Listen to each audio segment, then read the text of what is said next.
apologies for the late start.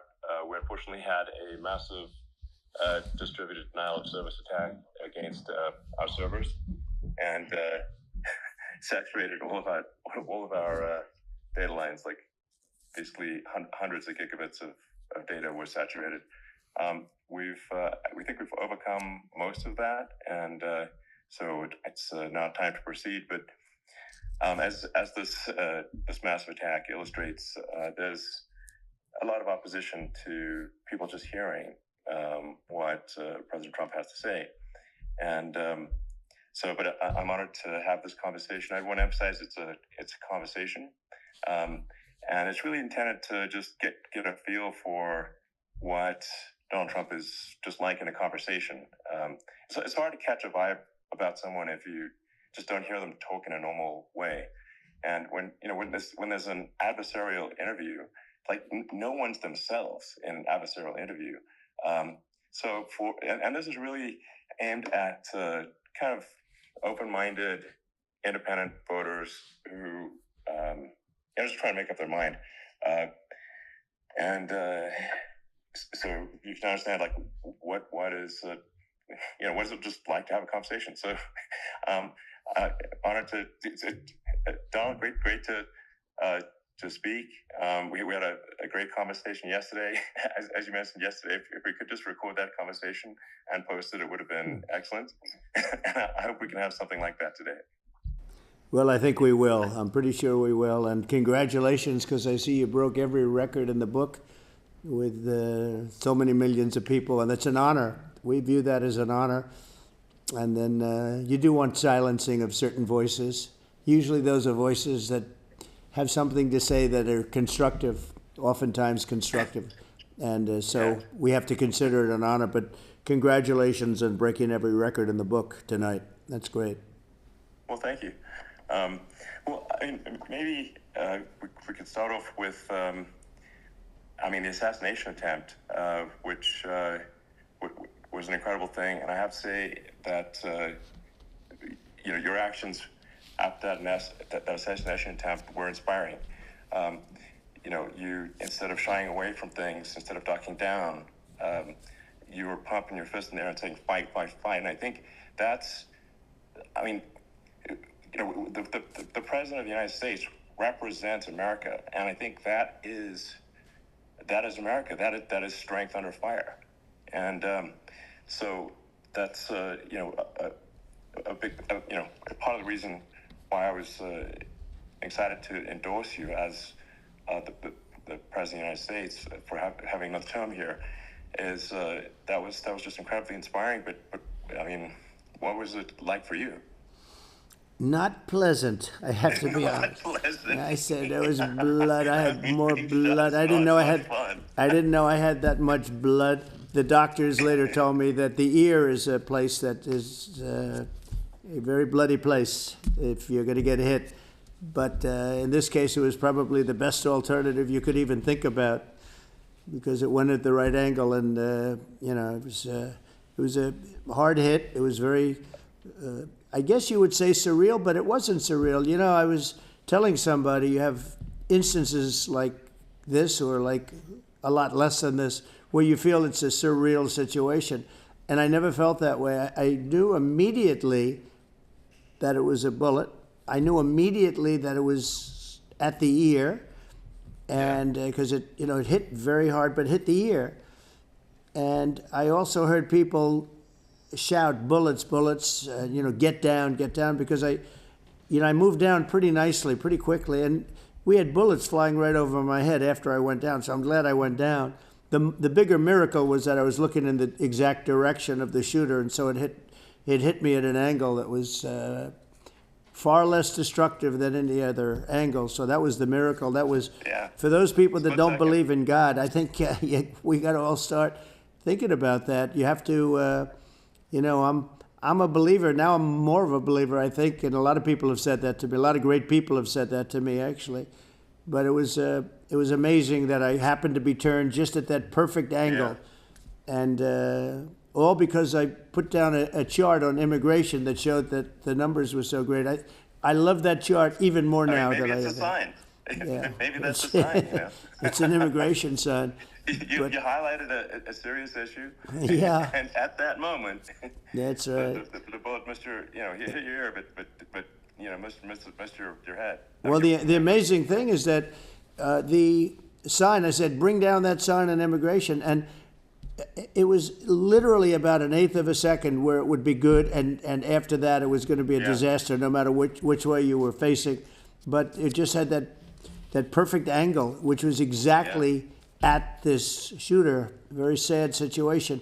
Such a sad situation. As you know, we lost somebody that was great, Corey, who, a firefighter, a great gentleman, a great trumper.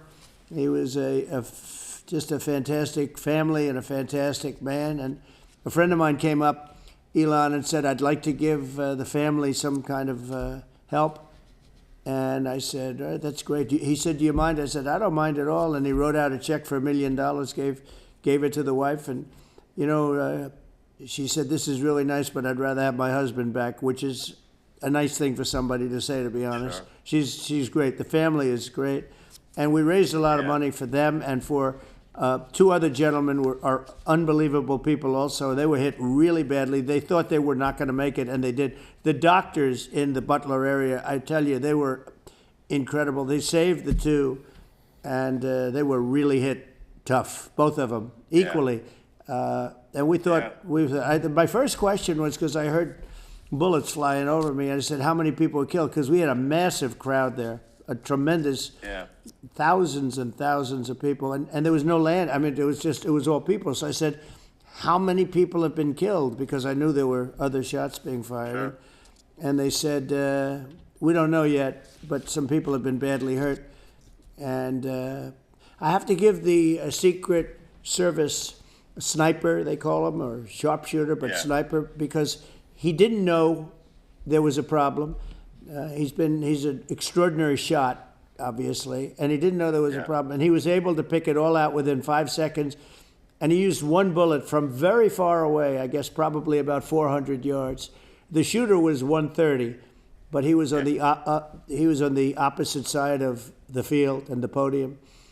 And he saw the smoke and the flame from the gun, immediately recognized it, and immediately took a shot. And it was one perfect shot from very far away. And if he didn't do that, Elon, he would have. I mean, if he would have, a lot more people could have been badly hurt and killed. Yeah. So I have to take my hat off to him, because that's also a surreal. You know, he's been with them for 23 years, and he's never had anything like this. And all of a sudden he has to act, and it's a very tough thing to act and to be shooting somebody. But he saw the gun, saw the smoke, saw the flame from the gun, very far away. Obviously has very good eyes. He's got very good vision, which I assume you have to have in that particular work. But he took aim very quickly, and they say it was approximately 5 seconds from long range, one bullet. If that didn't happen, because the shooter had a lot of bullets, he had a lot of cartridges up there with him, so could have been very. I mean, that's clearly he was very confident in taking that shot to stop the attempted assassination. But I mean, there does seem to be some pretty significant failings elsewhere in the system. Like, there's just no way that, like, how on earth does a shooter get on a roof 130 yards away? That seems crazy. I think most people people are wondering how on earth could such a thing happen. Well, you know, I view it as two ways. There should have been nobody on the roof. There were people, because there were so many tens of thousands of people there. There were people that were seeing him, and there was one woman with a red shirt and Trump all over it, and she's screaming, "That guy's got a gun!" You know, you saw it probably. No, there's a guy up there with a gun. It's like I guess, I mean, for my part, and I think probably many members of the public are wondering, how the heck are, basically people wondering by pointing out there's a guy on the roof with a gun. And they're seeing it, but somehow it's not being addressed. that does seem crazy. Yeah, well, they're going to learn from this. The communication between the local police, who sort of had an idea, and then ultimately a man lifted himself up to the roof, could barely do it because he was pulling himself up, and he saw the man with the gun. The man with the gun pointed the gun at him. He thought he was probably going to get shot, but he was like pulling himself up. And because of that, he couldn't get to his gun, and he fell down, actually very badly hurt his leg, his ankle, I hear very badly, but he fell down. And he did, from what I understand, he did say, there's a guy up there with a gun, and the shooting started very quickly after that. I think it forced the shooter to go maybe quicker. You're supposed to be a very good shot. My sons, Don and Eric, they can't believe what happened, but they said from 130 yards, a bad shot would hit that target almost every time. They said it's like in golf, sinking a 2-foot putt. Yeah, it's not a tough shot. No, it's not a long shot. The Secret Service person had the long shot. He had triple the distance actually. So it was a terrible thing. It's hard. I have to say this about the Secret Service. When I went down, and I went down based on, I think, their screaming, but other people also, because people saw this happen. You had so many people. One of the miracles was that nobody ran. I mean, if a gun goes off, the crowd control people showed us this. When guns go off, and it does happen in stadiums, at a soccer match or some kind of a match, everybody flees. They call it a stampede, like cattle. But everybody, and a lot of people get killed with those stampedes. We had more people than you'd have at, some of these matches or these games, and nobody left. You had a small group behind us in the grandstand, and that was full. And you look at it as it was taking place, and normally they'd be running. They didn't leave. They saw that I was hurt. They saw a lot of blood, and they saw that I went down. And it's almost like they wanted to be with me. Well, out front, you had thousands, tens of thousands of people. As far as the eye could see, you had people in Butler, as far as the eye could see. And a lot of press, too. There were, many cameras on watching this. It's what makes it so different, because normally things happen that aren't good, but you never have a picture of it. Here we have all these cameras shooting it. Yeah. So, sort of amazing. But one of the interesting things was that you didn't have anybody flee. You didn't have anybody stampede. Nobody. And there were some people behind me. They stood up and they're looking like, I'll tell you, you want to have them in a foxhole with you. I want to meet some of those people because it's so different from what you heard. But so I was down. But the Secret Service guys, there were bullets flying right over my head. You could hear them go whizzing, and these guys came jumping on top of me, and a young lady, Kate. They moved so fast, and let me tell you, that took tremendous courage. Now, there was a lack of coordination. There was, obviously everybody understands that that building should have been covered. Yeah, and I think that was the big thing. Looking at the aerial views, that building would be like the number one spot for a sniper. I mean, it's like if you were to pick, like, what is the favorite place? So if the goal is to assassinate, what's your favorite spot? That building, the roof of that building. You're right. Number one. That would have been the spot. You can ask for a better location. It's no, number one. No, that would have been the spot. What people think is when the local policeman, who, by the way, he really, he did what he was supposed to do. He couldn't hold on any longer. Yeah. And then when he got his head just peeking above, this guy standing there with a gun at his head, and when he fell down, again, hurt his ankle very badly, but he was making the calls. But what happened is the firing took place very soon. So what they think is that this guy ran to his site, which he had all planned out with the gun. He ran to the site and he started shooting fast, and maybe that's why he sort of missed. I mean, but as you said, he got me, but it could have been a much bigger problem. But he totally would have hit if you hadn't turned your head. So, there was it was a very near thing. So it was a miracle. If I hadn't turned my head, I would not be talking to you right now. As much as I like you, I would not. Well, I would not be you'd talking to you. talking to me from another realm, perhaps. Yeah, that's right. We'd be talking from a different place. But it was a, you know, it was a very terrible experience. The Butler Hospital, they did such a great job. The doctors were so good. Everybody was so good. There was a mistake. If somebody knew, because people were hearing, you know, there was just a bad feeling that there was somebody was around. You know that story now. It's been pretty well. Yeah. And if somebody could have said, because they've oftentimes said, you know, like there'd be a lightning storm or something, because I've done, I think, over 300. I think I did a lot more than that, but we did a lot. And oftentimes they'll say, sir, could you wait 10 minutes, please? Sir, could you wait 20 minutes? There's a storm overhead or lightning or something, right? Yeah. And that happens often. And this would have been a perfect time for that to have happened, but Yeah. it didn't get coordinated. That was a problem. Well, it was your I think your actions in the heat of fire, and you know, like what I found admirable there was that you can't fake bravery under such circumstances. The courage is instinctual, or it is not. It's not a rehearsed action. And so I just want to say that I think a lot of people admire your courage under fire there. And Well, so yeah. Thank you very much. I appreciate it. I didn't think of it. I just wanted to get up, and I wanted to stand up. I wanted to let people know. You know, I felt I was good when they were on top of me, covering me, actually, very much covering me, and very bravely. But I wanted to get up. I said, I want to get up, and they wanted, you know, they have everything there.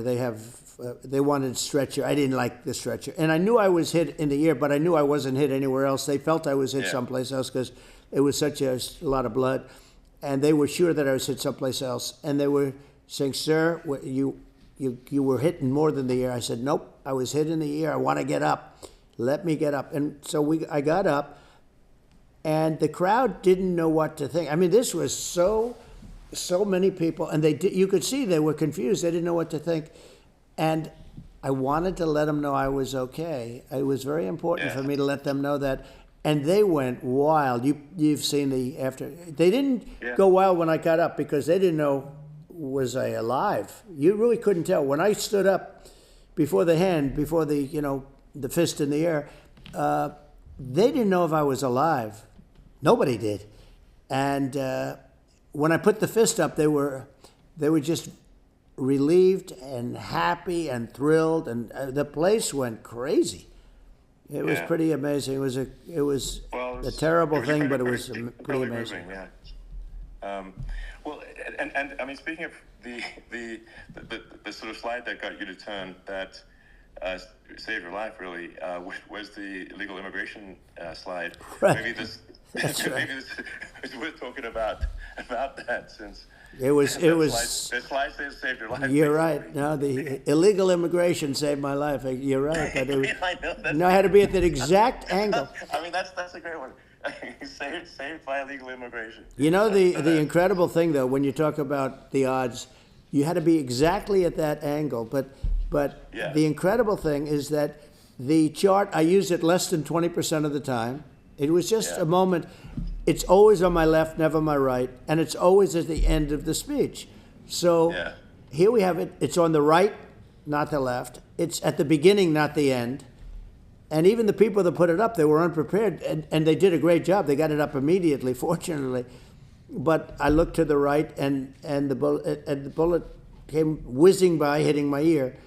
So it was amazing. But when you think of the odds of that, you know that normally you wouldn't use it. Normally I wouldn't have the thing, and then you know, it would have been a very different story. It's very much, I say, an act of God. It's a miracle that it happened, and I'm honored by it. I'm honored by it. What were you about to say about illegal immigration before you were rudely interrupted with a bullet? Well, I was going to say how good the numbers were. By the way, we're going back to Butler. And we're going to go back in October. We're all set up, and the people are fantastic in Butler. It's a great area. These are incredible people. Like the three that, in the case of Corey killed, and the other two, the families I got to know them a little bit, and the families are great. But we're going back to Butler, And I think I'll probably start by saying, as I was saying, as you were saying, prior to being so horribly interrupted. But so rudely interrupted by an assassination. yeah, attempt. so it was. But no, but the chart, No manners. Elon, the chart was just a chart that in my last week we had the best illegal immigration numbers, meaning stopping. It was at the lowest. You've seen the chart. It's become quite a famous chart. But that was the lowest point ever recorded. It was a really, I was very proud of those numbers. And then you see what happened with these people, Kamala and Joe. You see what happened. They just let it go. I had Remain in Mexico policies. I had all these different policies that was so good. Guys like Tom Homan and Brandon Judd from Border Patrol. These are all people that they've been on television. They said it's the best numbers we've ever had. We had so many different checks. Catch and release in Mexico, not the United. We had catch and release in the United States.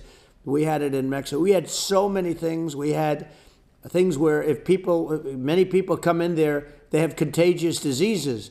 We had everything passed. If you have a contagious disease, I'm sorry, but we cannot allow you into the country. So we were setting literally records, and all I was doing is showing that, and I use it sometimes, and in this case, I'm glad I used it. I can tell you that, but they were fantastic numbers. But I'm going to sleep with that chart always. I'll be sleeping with that chart. That chart was very important for a lot of reasons. I mean, would it be accurate to say that you're supportive of legal immigration, but we also need to shut down illegal immigration, and especially unvetted illegal immigration, because that's not the same as saying that everyone who's an illegal immigrant is bad. In fact, I think most people who are illegal immigrants are actually good, but you can't tell the difference unless there's a solid vetting of who comes across the border. Is that accurate? 100%. Okay. I say it very simply. They have to come in legally. They have to be checked. Because look, Kamala was the border czar. Now she's denying it. Everything that I do, she's saying she was strong on the border. We're going to be strong. Well, she doesn't have to say it. She could close it up right now. They could do things right now. It's horrible. No tax on tips, and all of a sudden she's making a speech and there will be no tax on tips. I said that months ago. And by the way, they had just the opposite. They had not only tax on tips, but they hired 88,000 IRS agents, and many of them were assigned to go get waitresses and caddies and all of this on tips. They have a policy. They had a policy that they were really going to go after you and were really harassing people horribly. And then all of a sudden, for politics, she says, she comes out with what I said, which I think is terrible. And I think it's also hitting them very hard. These people are fake. Now they're also saying they did a good job on the border. We had the worst numbers in the history of the world, not of our country. There's never been a country in history that has had a catastrophe like this. We've had, I believe, and I think you believe this too, you hear 12 million, 13. I believe it's over 20 million people came into our country, many coming from jails, from prisons, from mental institutions, or a bigger version of that is insane asylums, and many are terrorists. And I'll tell you what, they're coming not just from South America, they're coming from Africa, they're coming from all over the world. They're coming from Asia, they're coming from the Middle East, they're coming from countries that are stupidly and horribly bombing Israel October 7th. They're coming from all over the world. And you look at, it's so sad, October 7th, because it should have never happened. It's so sad when you look at Ukraine. It should have never happened. We have a defective government. These are defective people, and they're not people that should be running it. But where you see it the best is the border, because you have millions of people coming in a month, and then she gets up and she tries to pretend like she's going to do something. She had 3.5 years. And by the way, they have another 5 months that they can do something, but they won't do anything. It's all talk. She's incompetent and he's incompetent.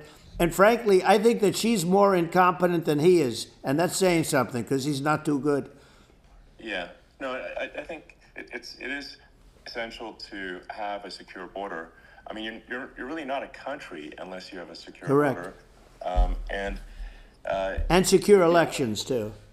Yeah, absolutely, secure elections, and so it's just essential to have a real border, or we can't function as a country, and our service, our essential services are being overwhelmed in a lot of cities, as we were talking about earlier, I think having a legal immigration process that is smooth and efficient and done well, and speaking as someone who is a legal immigrant, I think like one way to think of it is, who do you want on your team? Who do you want on Team America? And I think we want to just say, okay, we want to let in people who are going to, be great contributors to our society and to our economy, and Right. and who do you want on the team? And it's not to say that, like in my opinion, actually, I'd say like probably most of the illegal immigrants actually are actually good, hardworking people. That's my opinion.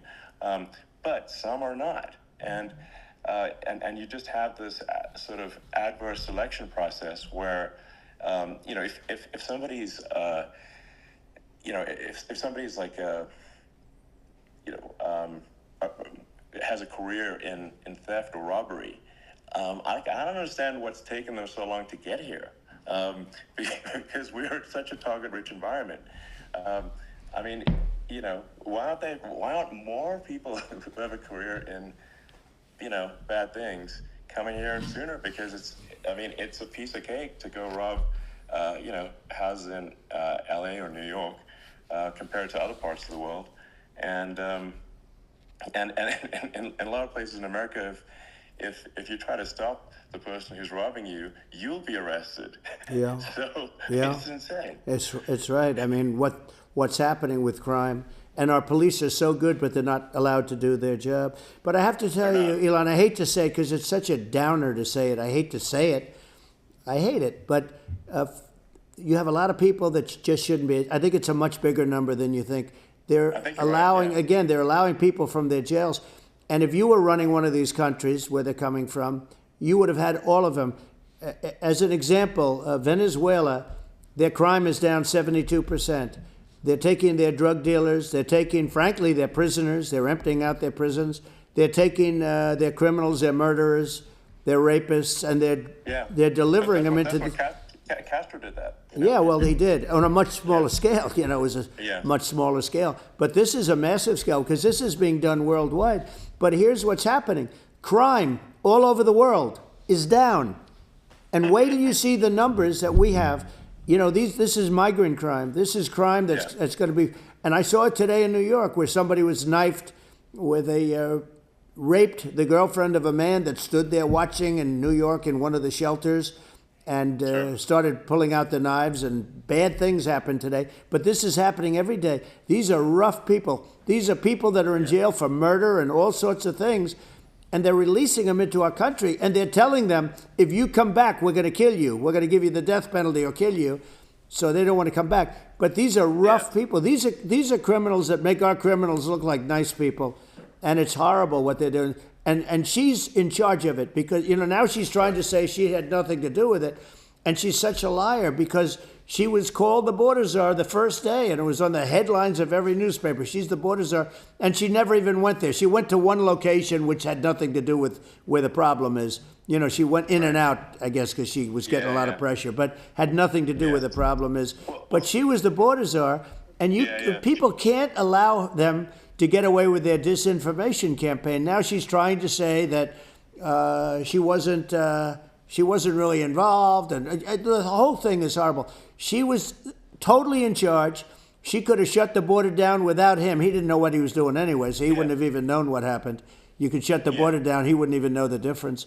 But the fact is that she was border czar. But if you don't have to call her that. The fact is you could just call her, she was in charge of the border. And the border was the worst ever. It's simply not working. It's horrible. Whether it's a question of intention or competence, either way, we don't have a secure border, and we have people streaming over like it looks like a World War Z zombie apocalypse at times. And sometimes you got to sort of wonder, like, is it real or not? So because you see things, you're like, is it real?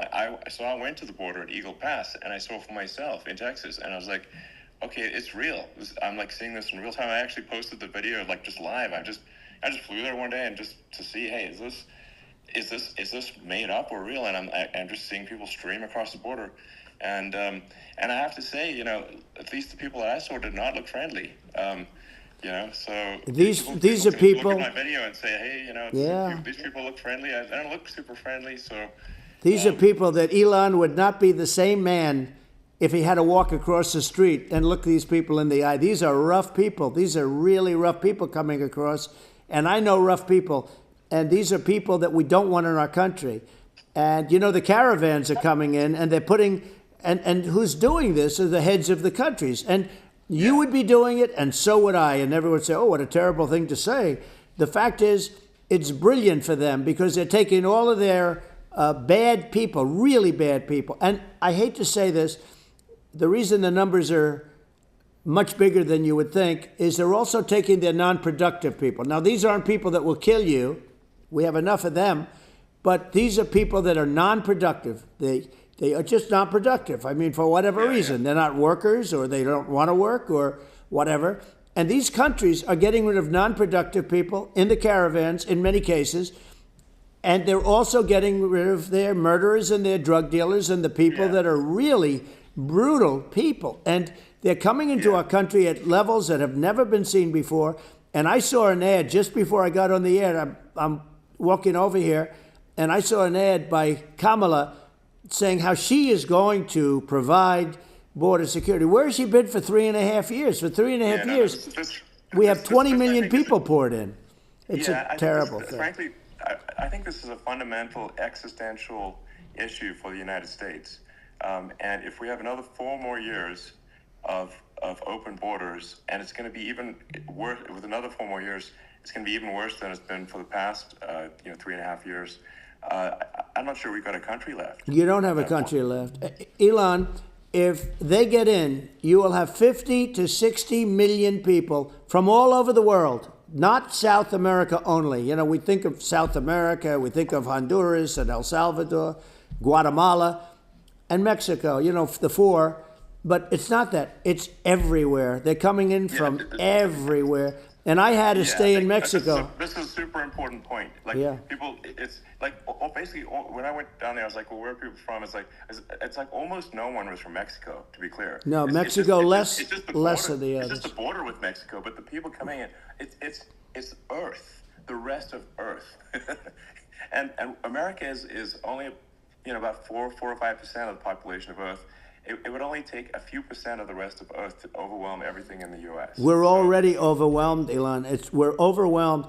You had to see the news tonight about New York, and I love that place, and what they're doing to it is horrible, what they're doing to it. And all the courts do is they try and focus on Trump. Okay, let's focus on Trump, who did nothing wrong. I complain about a rigged election.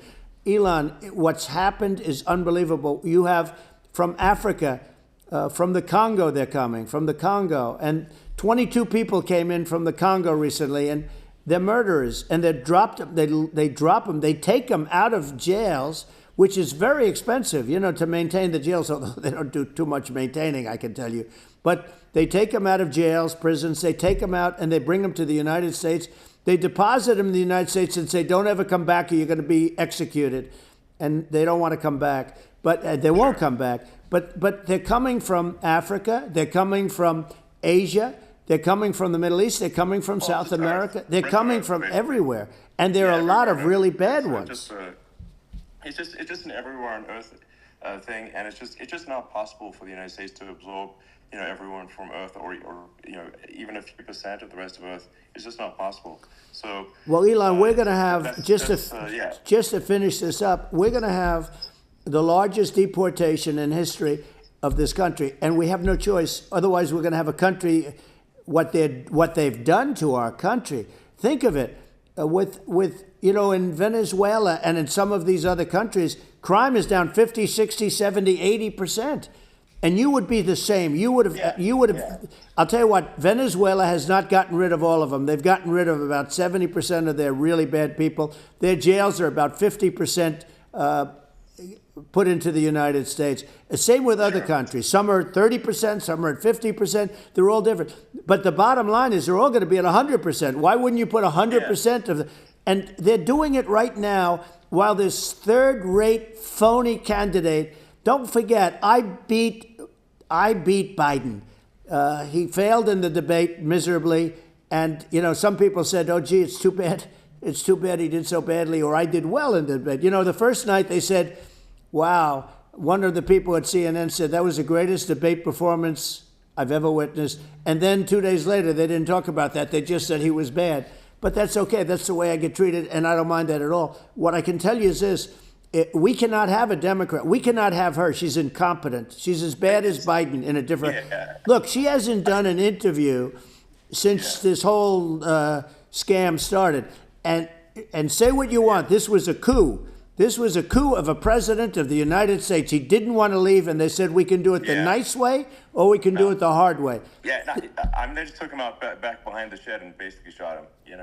What they did with this guy, and I'm no fan of his, and he was a horrible president, the worst president in history. And one of the reasons he was so bad, first of all, the Israeli attack would have never happened.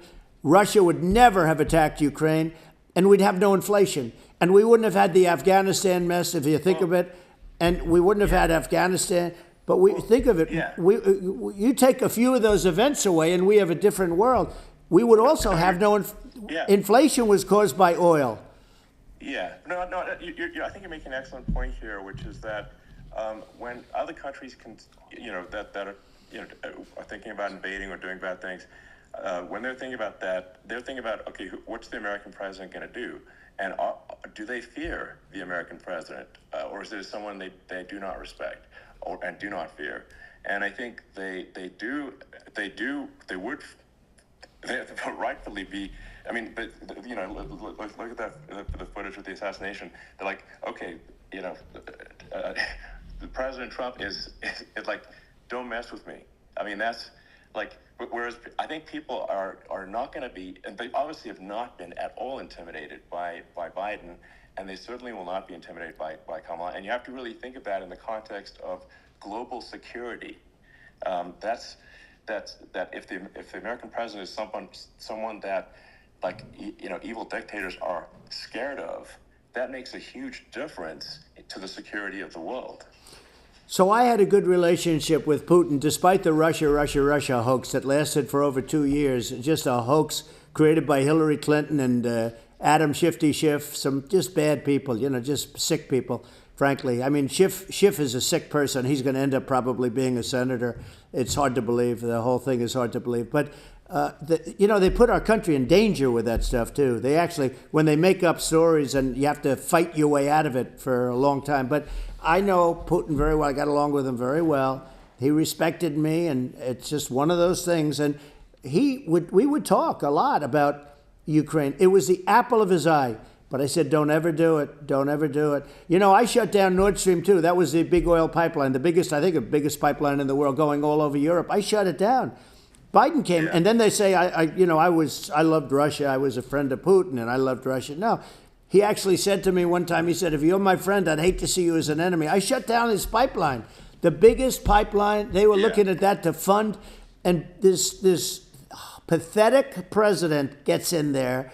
And the first thing he did, one of the early things he did is he shut down Keystone XL pipeline, which is our pipeline that would have employed 48,000 people, pipeline workers, shuts it down. That was, a massive job that Obama refused to allow. I allowed it in my first week because it was jobs and it moved oil. And by the way, in a much more environmentally friendly way. It's underground. It's not a truck that catches on fire or a train that catches on fire. But think of it. He shut down the XL pipeline, the Keystone XL pipeline. Yeah. He shuts that down, and he approves the Russian pipeline. Yeah, it doesn't make any sense. Right? It's inconsistent. Certainly. But I mean, I think it's just worth emphasizing to listeners the immense importance of whether the United States president is intimidating or not intimidating, and how much that matters to global security. Because there's some real tough characters out there, and if they don't think the American president is tough, they will do what they want to do. I know every one of them. It puts the whole world in Yep. danger. Elon, I know every one of them, and I know them well. Yeah. I know Putin, I know President Xi, I know Kim Jong-un of North Korea. I know every one of them. And let me tell you, people will say, oh, this is terrible. He said, I'm not saying anything good or bad. They're at the top of their game. They're tough, they're smart, they're vicious, and they're going to protect their country, whether they love their country. They probably do. It's just a different form of love, but they're going to protect their country. Yeah. But these are tough people at the top of their game. And when they see a Kamala or when they see Biden, Sleepy Joe, they can't even believe it. They can't believe this happened.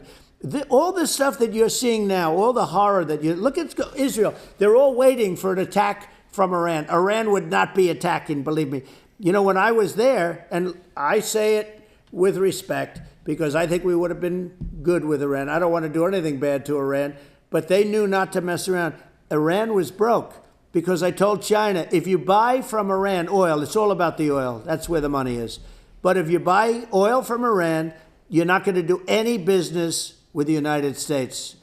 And I meant it. And they said, we'll pass. They didn't buy oil. Other countries likewise. You want to buy, you're not doing business with the United States. And they were at a point where they had no money for Hamas, they had no money for Hezbollah, they had no money for any of these instruments of terror, and it was amazing. In fact, there were articles when I was leaving, which is hard to believe actually, especially when you look at what's happened to our country. Our country is so bad right now. It's such a different place. We were respected. Think of it. 4 years ago, we were so respected to a point where when I said don't buy oil, they didn't buy oil. But they had no money, and Israel would have never been attacked. Zero chance. And again, I said to Vladimir Putin, I said, don't do it. You can't do it, Vladimir. You do it, it's going to be a bad day. You cannot do it. And I told him things that what I do, and he said, no way. And I said, way. And you know, it's the last time we ever had the conversation. He would never have done. I got along well with him. I hope to get along well with him again. You know, getting along well with them is a good thing, not a bad thing. I got along well with Kim Jong-un. When I met with President Obama just before entering, you know, it's a sort of a ritual, and I sat down with him and we talked. It was supposed to be for a very short period of time. It turned out to be a long period of time. I said, what's the biggest problem? He said, North Korea. I had that problem worked out very quickly. It was nasty at the beginning with Rocket Man and, you know, all the different things. But all of a sudden I got a call. Those were some epic tweets, by the way. Those were like, yeah, they were epic everything. He said that he has a red button on his desk. I said, I have a red button on my desk too, but my red button is much bigger and my red button works. And then I called him Little Rocket Man of Little Rocket Man. Anyway, here's the bottom line. All of a sudden I got a call from him. And they said they want to meet. They want to meet me. And we met, as you remember, we met in Singapore. We met also in Vietnam. And I got along with him great. We were in no danger. But President Obama thought we were going to end up in a war, a nuclear war with him. And let me tell you, he's got a lot of nuclear stuff, too. He's got plenty of nuclear. He can do plenty of damage. Yeah, so. I mean, it's because, you know, I mean, people like Kim Jong-un, they respond to strength, not weakness. Well, and he and I had a good relationship. You know, Remember I met him and we walked onto his land. Nobody ever walked onto his land before. I wouldn't say, let's bring up Secret Service again. I wouldn't say they were thrilled when I did that. I walked onto his land, and it was an amazing period. But we were not in danger with him because of me. You know, I always say that we have enemies on the outside and we have enemies on the inside. We have some really bad people in our government and people that are, and controlling of the people. I mean, I'd mention names, but I really don't want to give them the credit. But we have some really bad, and I say they're more dangerous than Russia and China. If you have a smart president, a president that gets it, we are not in danger from those countries because they need us and they need our help. I mean, we forced Obama, if you think about it, Obama and Biden, and Bush to a certain extent, in all fairness, forced Russia and China together. And if you're a history student, the first thing you learn is you cannot let Russia and China align. But then they also got, if you take a look, Iran and they have North Korea. That's, they call it the axis of evil. In the old days, you had the axis of evil. Here we have a modern day axis of evil. These are powerful countries, very heavy nuclear, which is the biggest threat. The biggest threat is not global warming, where the ocean's going to rise 1/8 of an inch over the next 400 years. And you'll have more oceanfront property, right? The biggest threat is not that. The biggest threat is nuclear warming, because we have 5 countries now that have significant nuclear power, and we have to not allow anything to happen with stupid people like Biden. Biden did something with Russia. There was no chance of him ever going in. And when I left, and then after I left, they started forming big armies on the border with Ukraine, right? And I looked at that, and I thought he was doing that because Putin's a good negotiator. I thought he was doing that to negotiate. But then Biden started saying such stupid things. For instance, he said that it can be a NATO country. Now, Russia, for as long as there's been NATO, has said we're never going to agree to that. And we go right up front and say that.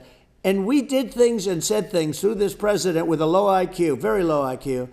He had a low IQ 30 years ago, by the way, but now he might not even have a IQ at all. There's nothing on the board that goes this low. He said things that were so stupid that war had zero chance of happening if I were there. Zero chance. He was saying everything the opposite. And it's so sad because many more people have been killed in Ukraine than you read about. You don't read about how bloody it is and how disaster. Hey, look, just in the 2 armies, you lost 500,000 people. Yeah. And Ukraine's having a hard time. Ukraine, I don't know if you saw the article recently, and it's true. You don't hear the true story. But if you think about it, Russia's gone, Russia defeated Germany with us, and they defeated Napoleon. They've been around a long time. They're a big fighting force, and it's very unfair. And Ukraine now doesn't have enough men. They're now using young men and very old men to fight. And we're in a very bad position. And I'm not going to blame exclusively, but I can tell you I could have stopped that, and a smart president could have stopped that. It wouldn't have happened. But we had a man that actually made it more prevalent. It was so bad, the words that he was using, the stupid threats coming from a stupid face that he was using. I said, this guy's going to cause us a war. He's going to cause us. And let me tell you, it can lead to World War III. That can lead to World War III. The Middle East can lead to. We have numerous places that could end up in a World War III right now for no reason whatsoever. I think you're right. I think people underrate the risk of World War III. And it's just, when looking at the risk of global thermonuclear warfare, it's game over for humanity. And, it's something that people have, I think, after the end of the Cold War, people have become complacent about, but they actually have forgotten that there are currently a lot of nuclear missiles that have targeting parameters for the United States from other countries. 100%. And one of the things we're going to do is we're going to build an Iron Dome over us. Israel has it. We're going to have the best Iron Dome in the world. We need it, and we're going to make it all in the United States. But we're going to have protection. Because it just takes one maniac to, start something. We're going to have protection. And we're going to have, why shouldn't we have an Iron Dome? Israel has one. Some other places have one that nobody even knows about, frankly. But Israel has it. We're going to have an Iron Dome. But, with all of that being said, to me, that's so important, the most important. But with all of that being said, the election's coming up, and the people want to hear about the economy and the fact that they can't buy groceries because they don't have enough money to buy groceries. The inflation has killed them. Food prices are up 50, 60, even 100% in some cases. And this stupid administration allowed this to happen. And it's a shame. And that's the thing that people most care about, in my opinion. They care about the border a lot. And we discussed the border at great length. It's nice to have a forum like this where I can discuss something at length. And by the way, you think Biden could do this interview? Do you think that Kamala could do this interview? They would take a pass on you. So they don't need Elon. They don't need Elon screaming out questions. It's pretty sad when you think that somebody that does this for a living can't answer a question or is afraid to do an interview. And in her case, with a very friendly interview, she's got all friendly interviewers. Yes, it's pretty absolutely. sad. But the big thing now is the economy, Elon. And as much as, I mean, I view nuclear as the single most important thing, but a lot of people don't. A lot of people don't understand that. But it doesn't have to. If I understand it, that's all you need. Because if I was president, you're not going to have that kind of a problem. But the thing that they really is making them angry is what Kamala and Biden have allowed to happen to the economy. It's a disaster with inflation. The inflation, it doesn't matter what you make. The inflation has eaten you alive. If you're a worker or if you're just a middle income person, you can't afford. 4 years ago, 5 years ago, people were saving a lot of money. Today, they're using all their money and borrowing money just to live. It's a horrible thing that's happening. And we'll end that quickly. A lot of people just don't understand where inflation comes from. Inflation comes from government overspending because the checks never bounce when it's written by the government. So if the government spends far more than it brings in, that increases the money supply. And if the money supply increases faster than the rate of goods and services, that's inflation. So really, we need to have we need to reduce our government spending. And we need to re-examine. I think we need like a government efficiency commission to say like, hey, where are we spending money that's sensible? Where is it not sensible? Right. And we need to live within our means. We're currently adding, I think, $1 trillion to the deficit roughly every 100 days. That's right. And the interest payments on the national debt have now exceeded the defense budget. It's on the order of $1 trillion. It's interest. And it keeps growing. Yeah, I rebuilt our military, largely rebuilt our military, did a great job on it, which was so important. We had jets, we had fighters that were, and bombers that were 70 years old. And we did a great job in that. Then we gave 85 billion of it back to Afghanistan, if you can believe it. We gave them 85 billion. They're one of the largest sellers of military equipment in the world. They're selling what we gave them. That was one of the most embarrassing days in the history of our country. But if you think about, let's go back to the economy. We have to bring energy prices down. Energy started it. The price of gasoline. Now your cars don't require too much gasoline, so you have a good, and you do make a great product. I have to say, I have to be honest with you. That doesn't mean everybody should have an electric car, but these are minor details. But your product is incredible. But the gasoline, Elon, is the cost of energy. Not only gasoline, it's the cost of heating your house and cooling your house. That has to come down. It's gone up 100%, 150, and 200%, and that has to come down. When that comes down, and we're going to drill, baby, drill. They stopped drilling, and then they went back to drilling because they went back to the Trump policy. But if they won, the day after they get into office, this country will go out of business because they're going to go to an energy policy that's not sustainable. Wind and different things. You're not going to have anything. And I know you're a big fan of the AI, and I have to say that AI, and this is shocking to me, but AI requires twice the energy that the country already produces for everything. So we're going to have to build a lot of energy if our country will be competitive with China, because that's our primary competitor for this on the AI. You're going to need a lot of electricity. You're going to need tremendous electricity, like almost double what we produce now for the whole country, if you can believe it. Sure. Well, just going, back to this, like this basic thing, which that people try to make it sound complicated, but it's not. But inflation is caused by government overspending. Right.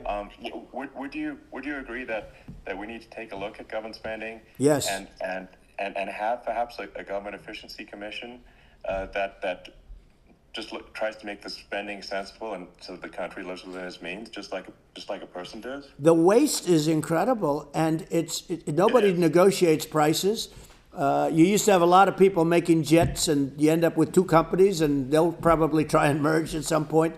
I went through it, like Air Force, just a thing like Air Force One. One of the first documents they asked me to sign, a general walks in, "Sir, would you please sign this document?" And what is it?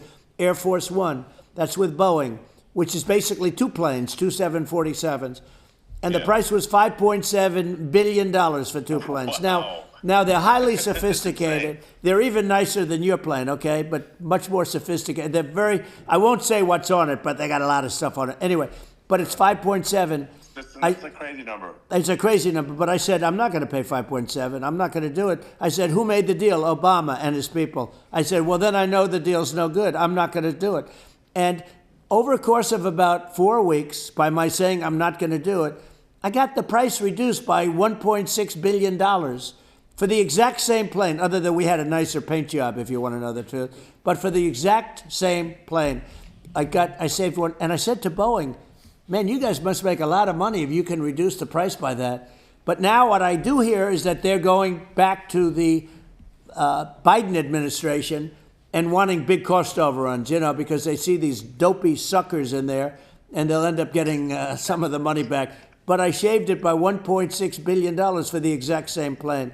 And you can now take that and multiply that out times thousands of other items. Multiply it by a zillion. Yeah, the numbers are astronomical. I agree with you.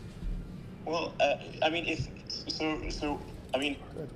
I think it would be great to just have a government efficiency commission that takes a look at these things and just ensures that the taxpayer money, the taxpayers' hard-earned money, is spent in a good way. And I'd be happy to help out on such a commission. If I'd love it. Well, you're the greatest cutter. I mean, I look at what you do. You walk in and you just say, you want to quit? Yeah. They go on strike. I won't mention the name of the company, but they go on strike and you say, that's okay, you're all gone. You're all gone. So every one of you is gone, and you are the greatest. You would be very good. Oh, you would love it. But, if you look at Argentina. I'd be happy to help out. Yeah, by the way, congratulations. I just looked at the number of people that are listening to you and I chat. We'll call it a chat. But congratulations. This is very good.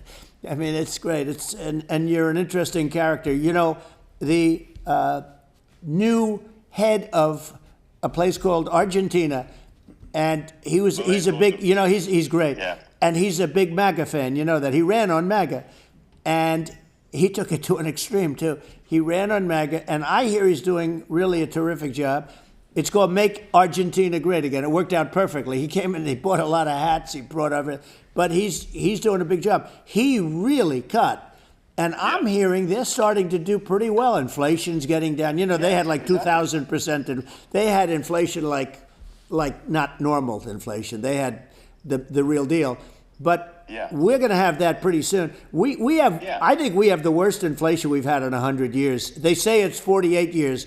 I don't believe it. I think we have the worst. They don't include a lot of the items that should be included. Yeah. Well, it's just from government overspending and not spending taxpayer money effectively, and having just so many departments you can't even name them all. And what Milei is doing is he's cutting government spending. He's simplifying things. He's putting in regulations that make sense, and Argentina overnight is experiencing a giant improvement in prosperity. That's right. But it's also a lesson for the United States, which is that Argentina used to be one of the most prosperous countries in the world. In the 30s, 40s, and because of bad government policy, it ruined the country. And if you take Venezuela, for example, Venezuela should be incredibly prosperous. They have phenomenal reserves of everything, oil, everything, and it should be prosperous. But if the government's wrong, it impoverishes the people. And so I think we should not be complacent in the United States in thinking that and taking our prosperity for granted, because if with bad government policy, we can run the country into the ground. And that's just something people should bear in mind. Don't take prosperity for granted. Well, think of education. So we're ranked at the bottom of every list of the top 40. We're ranked number 40, number 38.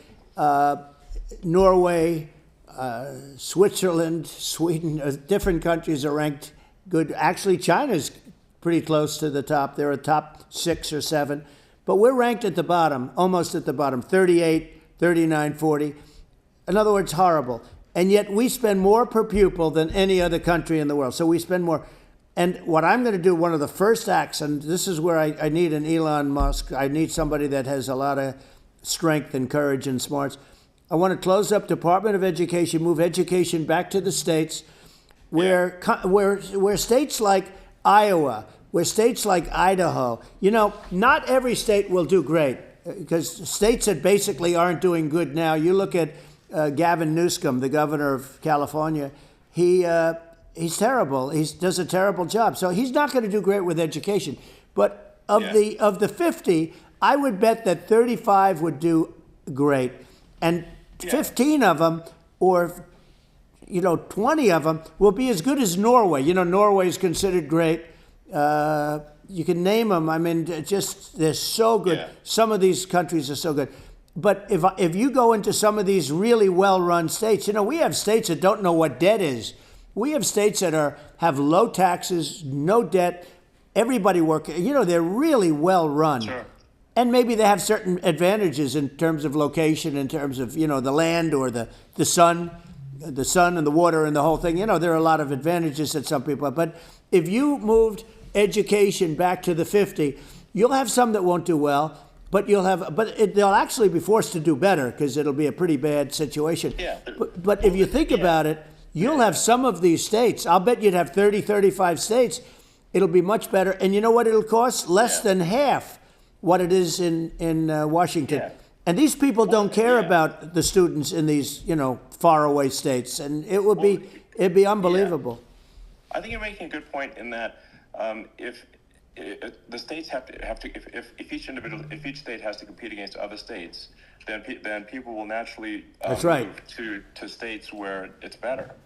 Well, like California, as we said, it's a badly run state. I could go through. I got so many friends that are in those states, even if they're Democrats. I hate to mention certain states, but Illinois is badly run with Pritzker. He's a real loser. Yeah. But some of these places are just badly run. But it's almost going to force them to run better, and they won't do a good initially. But you're not going to do worse than you're doing right now.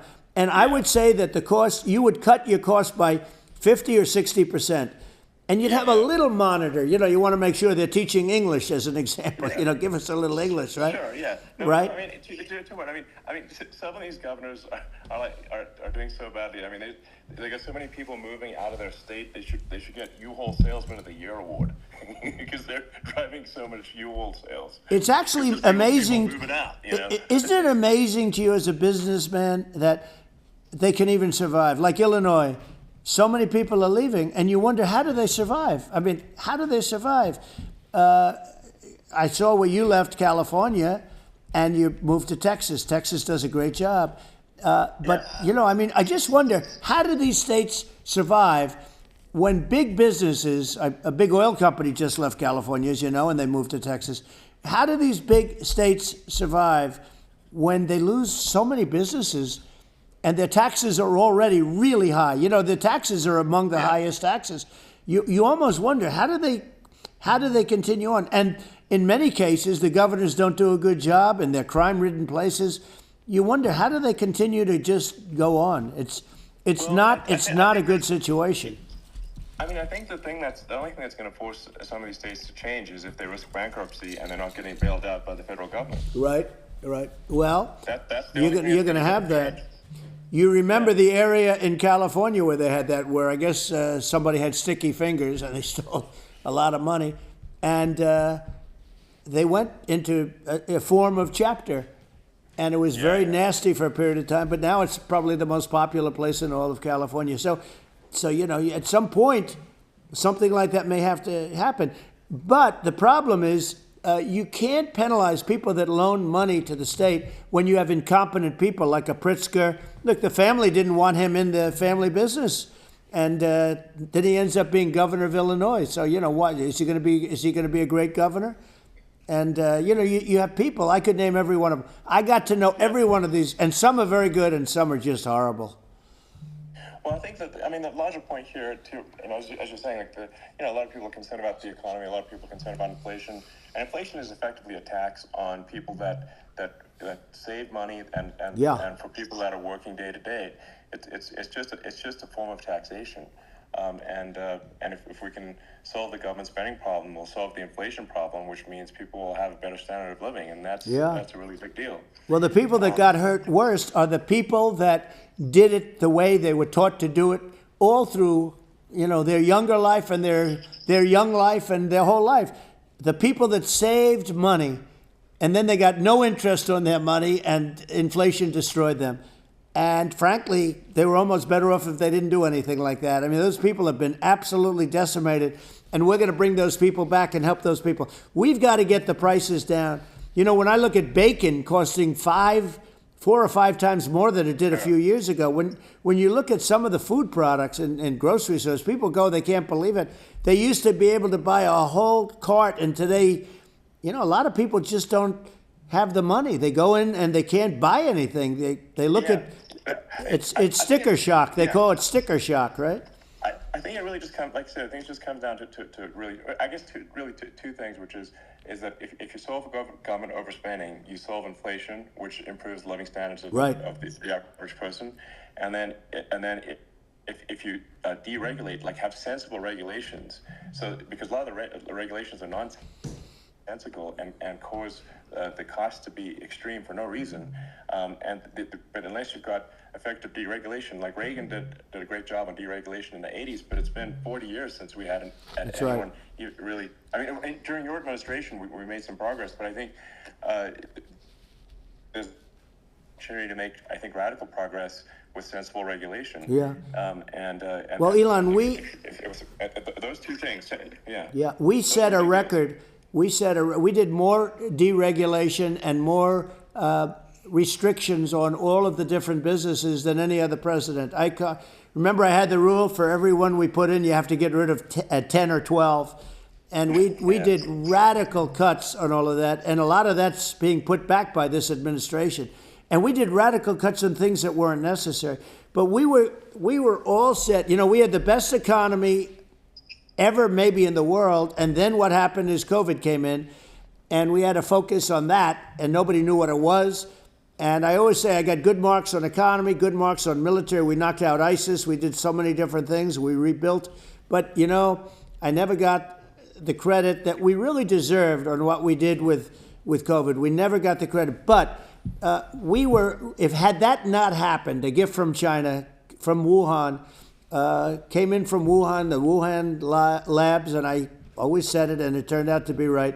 But had that not happened, we were set to start reducing debt. We were going to reduce taxes further. I gave the largest tax cuts, and we were going to reduce taxes still further for middle-income people, not only businesses. But we did it for businesses because they're the ones that's why we had the great job numbers.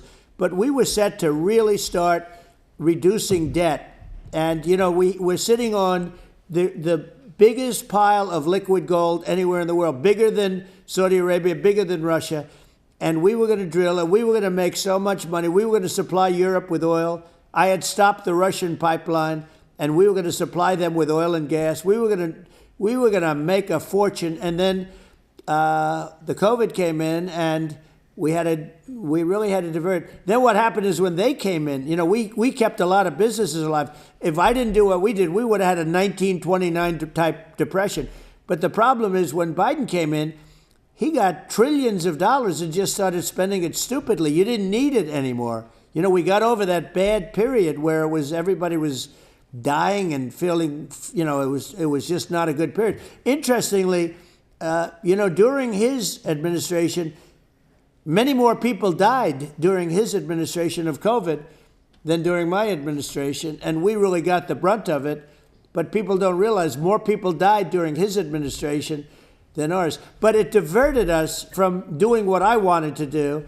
But we had the greatest for, almost 3 years. Yeah. We had and you know that probably better than anybody. So many of your friends said to me, the best years we've ever had in business were during the Trump years. And also said that African American, Hispanic American were so incredible. They were having the best. Asian American women, men, young people without a diploma, young people that graduated from the best colleges, from MIT, from the Wharton School, from all of the great colleges, Harvard. They were doing better, and people without a diploma were doing better. and everybody was happy. And then COVID came, and we had the problem is they spent trillions and trillions of dollars. They wasted. They shouldn't have taken any money, and we wouldn't be having inflation right now, which is killing our country. Yeah, absolutely. I mean, I should probably say something about maybe my views on climate change and oil and gas, because I think I'm probably different from what most people would assume. Because my views are actually pretty, I think, moderate in this regard, which is that I don't think we should vilify the oil and gas industry and the people that have worked very hard in those industries to provide the necessary energy to support the economy. And if we were to stop using oil and gas right now, we would all be starving and the economy would collapse. So it's, I don't think it's right to sort of vilify the oil and gas industry. The world has a certain demand for oil and gas, and it's probably better if the United States provides that than some other countries. Sure. And it would help with prosperity in the U.S. And at the same time, obviously, my view is like we do over time want to move to a sustainable energy economy, because eventually you do run out of. I mean, you run out of oil and gas. It's not there. It's not infinite. And there is some risk. I think the risk is not as high as a lot of people say it is with respect to global warming. But I think if you just keep increasing the parts per million in the atmosphere long enough, eventually it actually simply gets uncomfortable to breathe. People don't realize this. If you go past 1,000 parts per million of CO2, you start getting headaches and nausea. And so we're now in the sort of 400 range. We're adding, I think, about roughly 2 parts per million per year. So I mean, it still gives us. So what it means is like we still have quite a bit of time, but so there's not like we don't need to rush and we don't need to stop farmers from farming or prevent people from having steaks or basic stuff like that. Right. Like leave the farmers alone. I agree. How crazy is that, where you have farmers that are not allowed to farm anymore and have to get rid of their cattle, and the whole world is a little crazy, but it's largely taken its lead from us. I do say, though, I've heard in terms of the fossil fuel, because even to create your electric car and create the electricity needed for the electric car, fossil fuel is what really creates that at the generating plants. And, so you sort of can't get away from it at this moment. I mean, someday you might be able to. But I do hear we have anywhere from 100 to 500 years left. Much of it hasn't even been found yet. But there are tremendous, like ANWR. I got ANWR in Alaska approved. Ronald Reagan couldn't do it. Nobody could do it. Everybody tried. Nobody could do it. I got it approved. The first thing that Biden did was unimprove it, to get rid of it. He ended it. His secretary went in and she ended it. And what a disgrace. That's ANWR. That's bigger, or they think it could be bigger than Saudi Arabia in Alaska. Could be bigger than Saudi Arabia.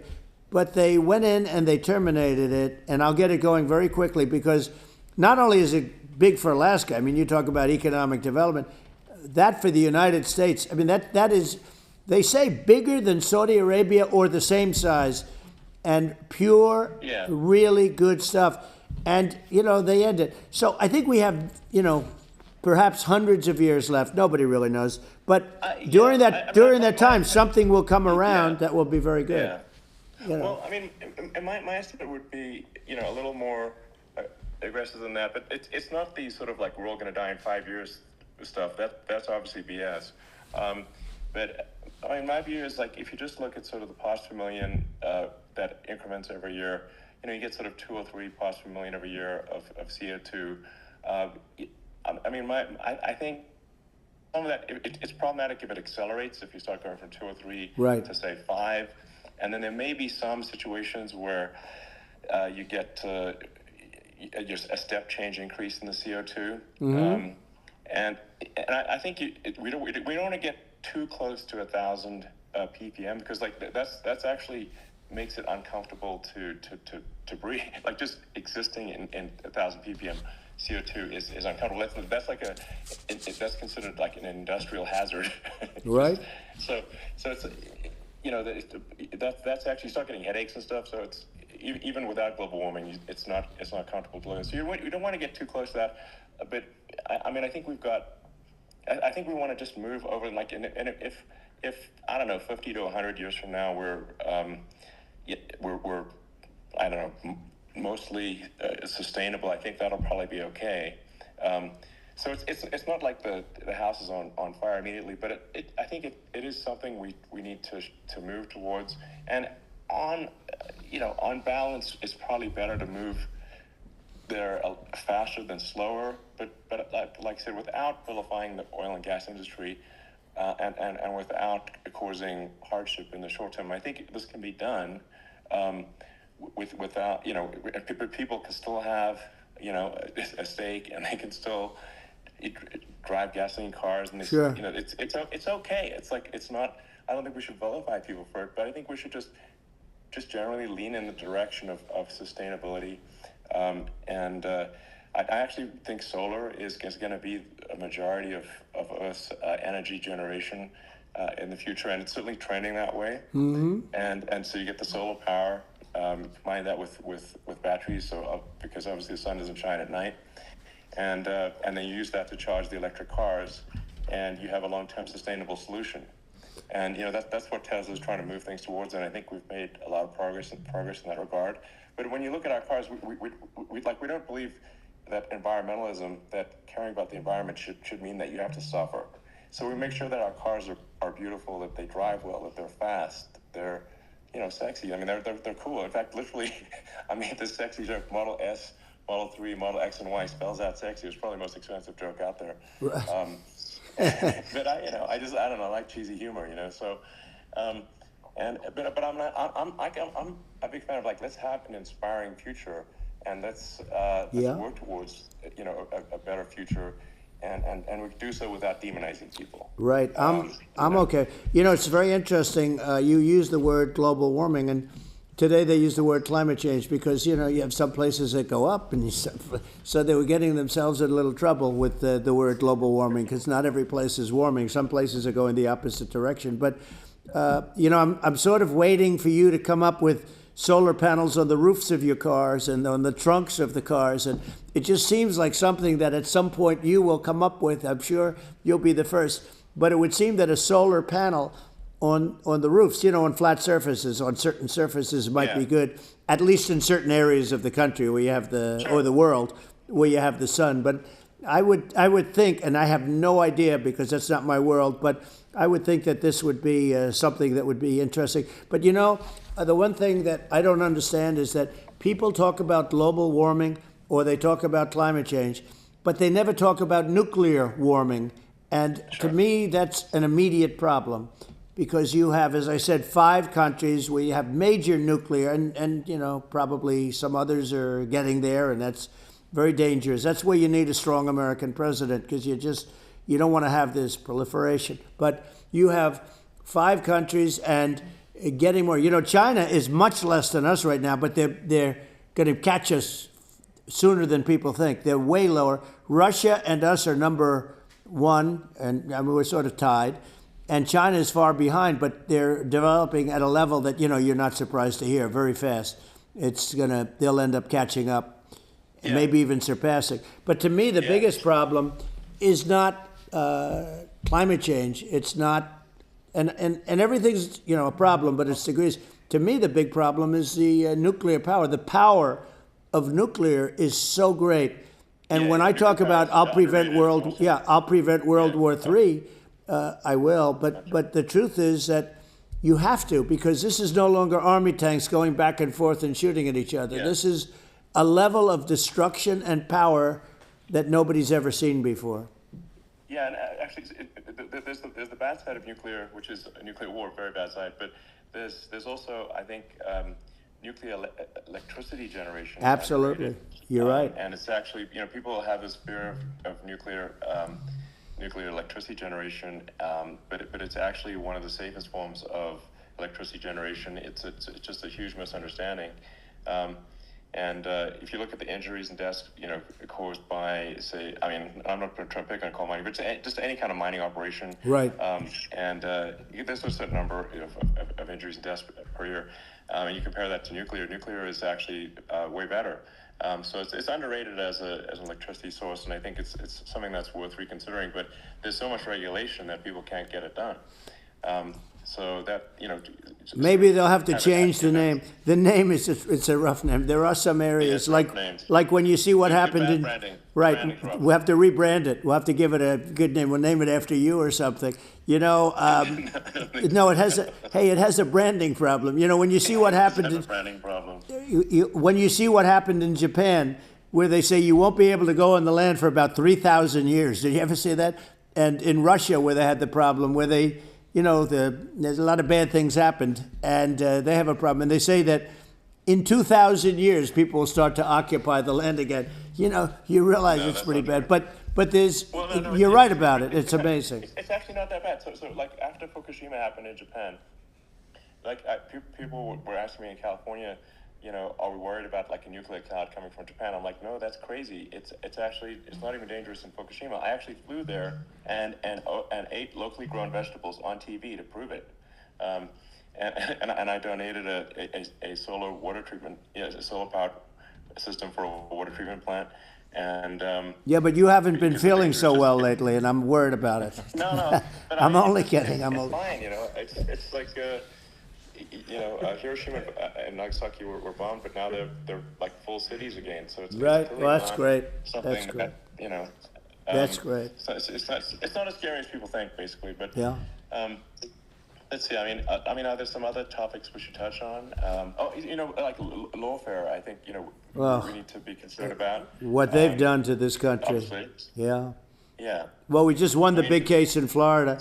This was a Biden administration did something that's never been done in this country, and that's go after their political opponent, me, with this nonsense and just nonsense. And the big case in Florida we won, but they always pick a judge and a jury, and they use local DAs, they use the local attorney generals, like Fani, Fani, spelled Fani, Fani. And it's all a big hoax, and it's all run from there. Like in Manhattan, one of the top people from the Justice Department went in, ran Manhattan, ran the state. The Letitia James deal was run by a person from the Department of Justice, Biden. They've never done this before, and they set up a very bad precedent. It's called lawfare, warfare.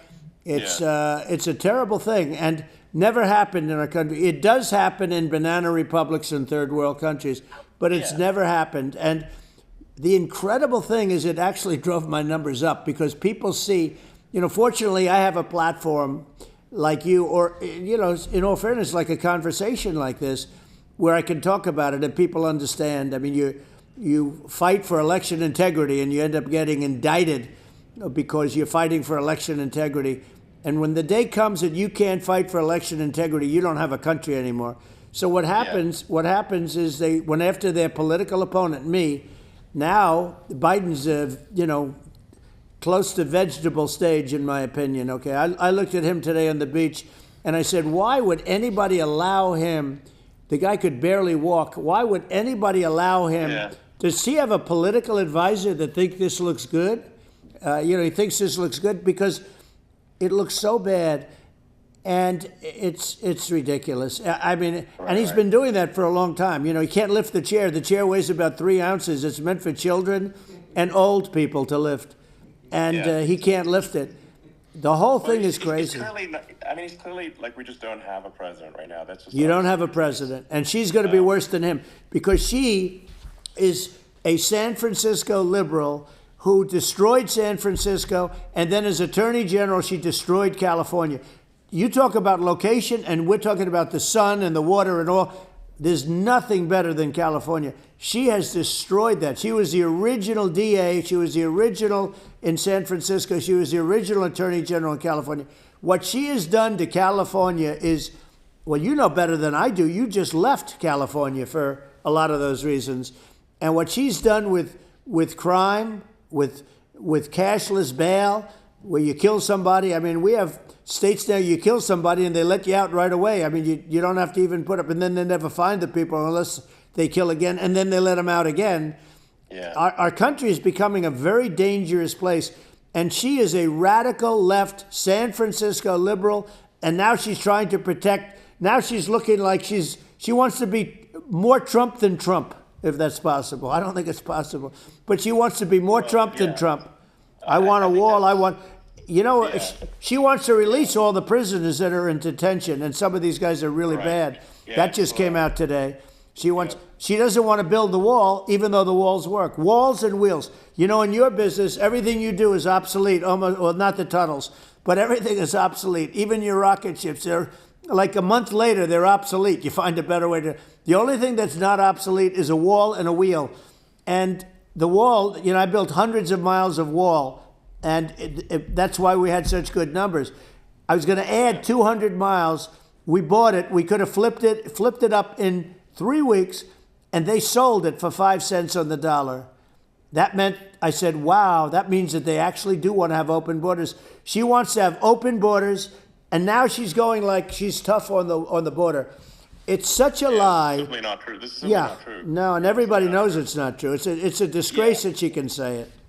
No, I mean, obviously what's happening sort of overnight is they're rewriting history and making Kamala sound like a moderate when in fact she is far left, like far left. Worse than Bernie Sanders. She is considered more liberal by far than Bernie Sanders. She's a radical left lunatic, and if she's going to be our president, very quickly you're not going to have a country anymore. And she'll go back to all of the things that she believes in. She believes in defunding the police. She believes in no fracking, zero. Now all of a sudden she's saying, no, I really want to see fracking.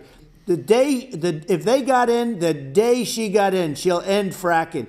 And by the way, if people didn't think that, the lunatics that really believe in that, they won't vote for her. Like the Palestinians and Israel. She is so anti-Israel, and she's bad for both. Biden actually did something that was impossible. Both sides hate him, both sides. Yeah. That was a hard thing to do, unification. Yeah, no. I mean, Netanyahu came to give a talk to a joint Senate and House sitting, and I was there, and Kamala stood him up. What does that say? I think it's highly disrespectful.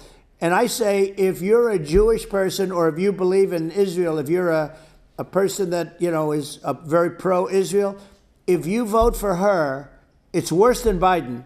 And Biden was bad. But if you vote for her, you ought to have your head examined. And you see tonight, I mean, as we're doing this, I'm seeing reports coming that they expect an attack tonight or tomorrow from hundreds and maybe thousands of rockets. Their Iron Dome, as they call it, as we all call it, but their shield that they build, that can be swamped. We'll use a term that's appropriate, swamped. But they swamp it by shooting enough missiles. You know this better than anybody. By shooting enough missiles, they can't defend themselves. They just obliterate the whole place. And that's what some people think they're looking to do. And we have no leadership. There's no respect for the United States of America with these people. And I'm telling you, she'll be worse than him because she's a believer in being radical left, and he wasn't. I think you're right. I mean, it's important for the public that may be listening to this to look at Kamala's track record, before the last month, and say, is that a track record you agree with? And I think if you're an independent moderate, you definitely would not agree with it. Because it is her behavior has been far left, and we're seeing just an overnight propaganda attempt to rewrite history and make it sound like Kamala is moderate when she in fact is not moderate. Well, her running mate signed into legislation, tampons in boys' bathrooms. Okay. Yeah. Now that's all I have to hear. Tampons in boys' bathrooms, and that means she believes in that too. I mean, she picked this guy because he was the closest to her. A lot of people thought she'd pick sort of the opposite, but she picked an anti-Israel, radical left person. But she is far worse, they say, than Bernie Sanders. If we have her as a president, if we have a Democrat at this moment as a president, I don't think our country can survive. I think it's a massive. I think we're in massive trouble, frankly, with the Kamala administration, and that's my honest opinion. And I think really it's essential that you win for the good of the country for this election. And I'm just stating my opinion. Now, you know, you may have seen this, but I got a letter from the EU Commission, like saying, you know, to not have disinformation on during this discussion that we're having, and you know, there's a lot of attempts to do censorship and to force censorship even on Americans from other countries, and you know, what do you think about that? Well, I know the European Union very well. They take great advantage of the United States in trade, as you know. We, through a different forum, NATO, we protect them, and yet if you build a car in the United States, you can't sell it in Europe. You just can't sell it. It's impossible.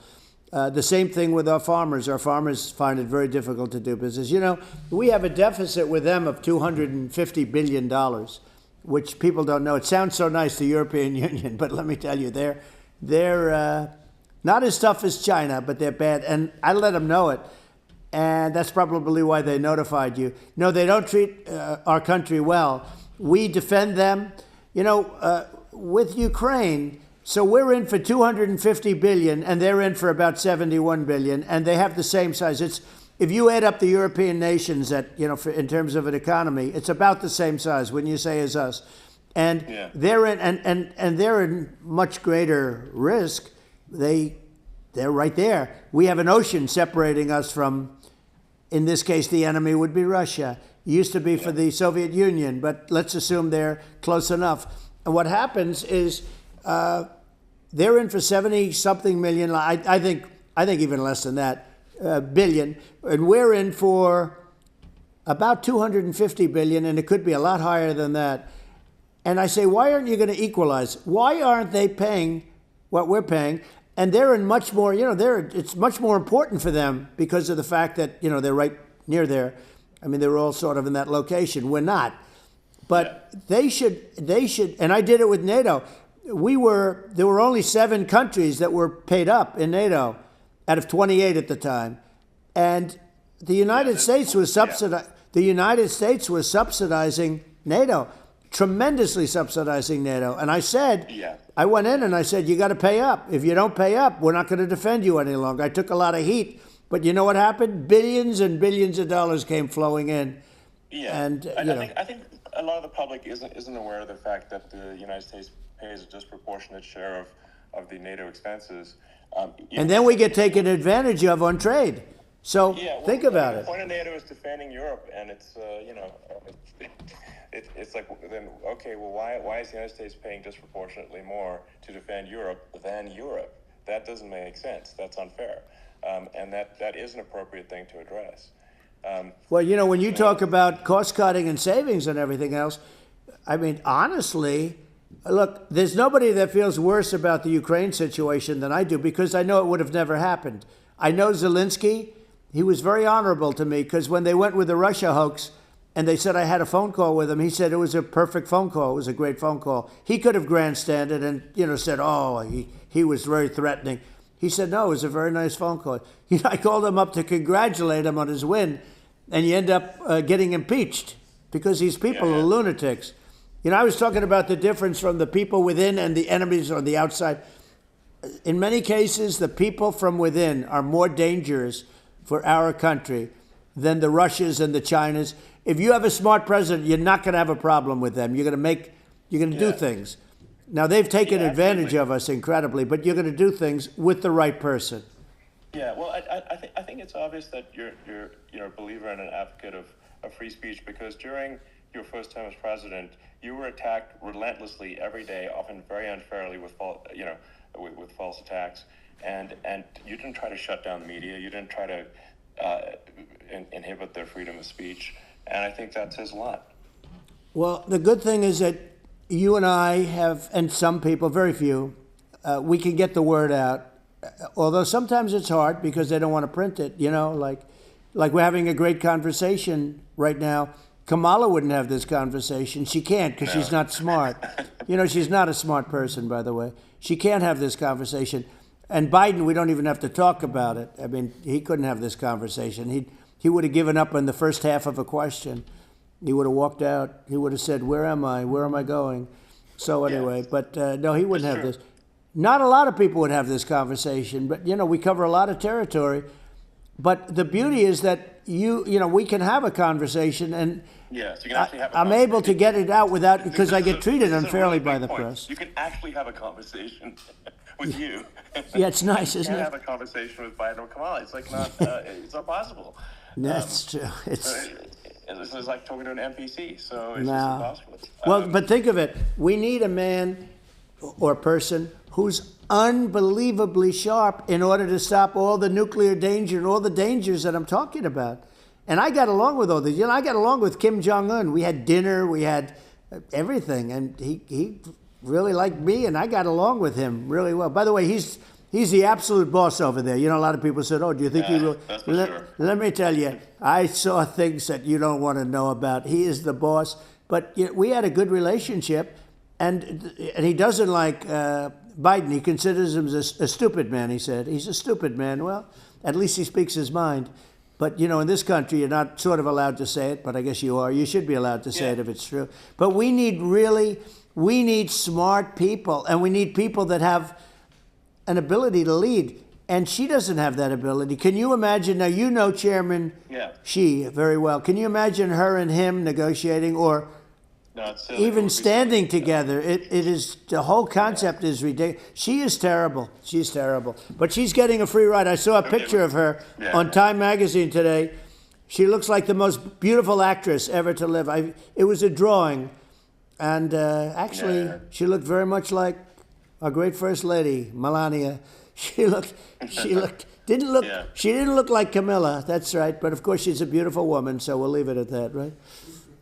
Yeah, well, maybe it's like, I think part of what people in America want to, people in America want to feel excited and inspired about the future. They want to feel like the future is going to be better than the past, and that America is going to do things that are greater than we've done in the past, reach new heights that make you proud to be an American, and excited about the future. They want the American dream back. They want the American dream back. More important than anything else. It's like you don't have that today because the people, they've been just sucked. They see incompetent people running our, the Biden thing is very interesting. People just found him to be incompetent. And when I debated him, I was like, is this for real? It was just absurd. But I think there are some grand projects that we could do. I mean, I think we could build a base on the moon. We could send American astronauts to Mars. We could build high-speed connections that are more advanced than anything else in the world between our cities, so people have fast transport. It's possible to solve traffic with tunnels. We already made great progress in Vegas doing that, and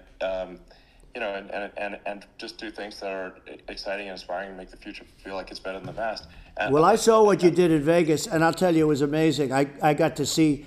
I took a big glimpse at it, and it's incredible. It's incredible, and you could do that all over. It's deep. You don't even need much structure, assuming you're in the right areas. It's straightforward.